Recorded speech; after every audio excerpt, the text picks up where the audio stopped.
الحمد للہ رب العالمین۔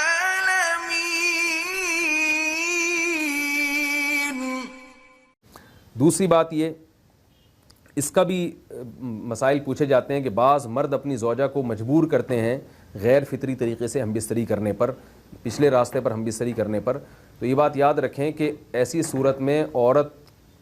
پر اصل حکم یہی ہے کہ وہ ایسے مرد سے طلاق لے لے اور اس کو اپنے قریب نہ آنے دے، کیونکہ اس میں نقصان یہ ہوتا ہے کہ اگر عورت اس کام کی مرد کو اجازت دے دے تو کچھ وقت کے بعد اس کی اپنی نیچر تبدیل ہو جاتی ہے، اپنی فطرت بدل جاتی ہے اور اسے اسی اس غیر فطری کام میں لذت آنا شروع ہو جاتی ہے۔ تو اپنے آپ کو گندگی سے بچانا یہ بہت ضروری ہے، اور اگر وہ یہ سمجھتی ہے کہ طلاق کے بعد اس کے دوبارہ نکاح نہیں ہوگا، اس کی زندگی تباہ نہیں ہوگی، تو پھر سخت مجبوری میں اگر مرد اس کو دھمکیاں دیتا ہے مارنے کی یا طلاق کی، تو ایسی مجبوری میں پھر اللہ کی رحمت سے امید ہے کہ گناہ صرف مرد کے کندھوں پر ہوگا۔ حنیفہ رحمہ اللہ تعالیٰ کا مذہب منی کے بارے میں کہ یہ نجاست غلیظہ ہے، اور امام مالک کا بھی یہی مذہب ہے۔ یہ مذہب بہت دلائل کے لحاظ سے قوی ہے، تو اس لیے عورت کے منہ میں ڈسچارج ہونا یہ بالکل حرام ہے، ناجائز ہے، گندگی ہے، اسلام میں اس کی قطعاً اجازت نہیں ہے۔ اور اگر ان ائمہ کا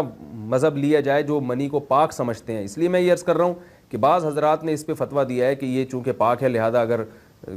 یعنی کوئی شخص منہ میں بھی ڈسچارج ہو جائے تو یہ بھی جائز ہے۔ یہ 100% غلط فتویٰ ہے، اس لیے کہ جو حضرات اس کو پاک کہتے ہیں وہ بھی اس کو خبائث میں داخل کرتے ہیں، حرام چیزوں میں داخل کرتے ہیں۔ اس کا کھانا یا اس کا منہ میں ڈالنا وہ بھی جائز نہیں کہتے، تو اس لحاظ سے بھی یہ ناجائز ہے اور بہت ساری بیماریوں کا ذریعہ بھی ہے۔ دوسرا مسئلہ یہ ہے کہ اگر کوئی ڈسچارج نہیں ہوتا اورل سیکس کے ذریعے تو اس کا شرعی حکم کیا ہے؟ تو اس کا حکم یہ ہے کہ یہ انتہائی سخت درجے کا مکروہ ہے، ناپسندیدہ عمل ہے، اور اس کے سخت درجے کے مکروہ اور حرام نہیں ہے لیکن بہت زیادہ ناپسندیدہ اور شریعت کے مزاج کے بالکل خلاف ہے، اور اسلامی کلچر میں اس کا کوئی تصور نہیں تھا۔ یہی وجہ ہے کہ فقہائے کرام کے ہاں اس چیز کا تذکرہ بہت ہی محدود پیمانے پر ملتا ہے۔ یہ اس کی علامت ہے کہ مسلمان معاشرہ اس چیز سے بالکل بھی واقف نہیں تھا کہ یہ کیا ہوتا ہے۔ تو یہ چیز غیروں سے آئی ہے، غیر مسلموں سے ہمارے معاشرے میں، جو ان کی موویز دیکھ دیکھ کے، فحش فلمیں دیکھ دیکھ کے نوجوانوں میں اس چیز نے سرایت کیا، ورنہ یہ انسان طبی طور پر اس عمل سے بہت زیادہ نفرت کرتا ہے۔ کوئی بھی شریف الطبع آدمی ذہنی طور پر اس کے لیے تیار نہیں ہوگا۔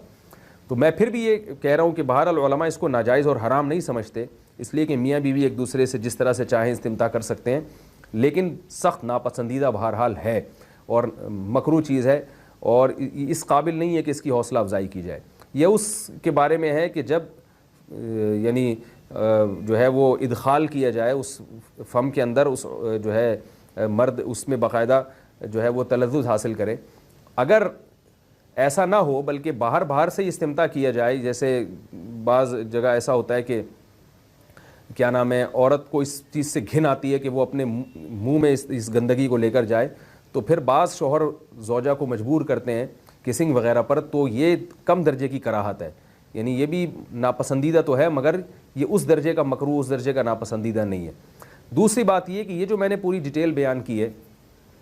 یہ اس صورت میں ہے اس کے مکروہ اور ناپسندیدہ ہونا کہ عورت اس کے لیے ذہنی طور پر آمادہ ہو۔ یہ بات خوب یاد رکھیں، اگر عورت کو اس عمل سے گھن آتی ہے تو پھر مرد بیوی کو اس کام پر مجبور ہرگز نہیں کر سکتا، کیونکہ یہ نکاح کے جو ایگریمنٹ ہے، مقتضیات ہیں، اس کے خلاف ہے، یعنی یہ اس میں داخل نہیں ہے۔ عورت اپنے آپ کو ہم بستری سے تو نہیں روک سکتی، مرد جب چاہے گا بیوی سے ہم بستری کر سکتا ہے، عورت کو اجازت نہیں ہے، لیکن خاص اس عمل سے عورت مرد کو روک سکتی ہے اگر وہ ذہنی طور پر اس کے لیے آمادہ نہیں ہے۔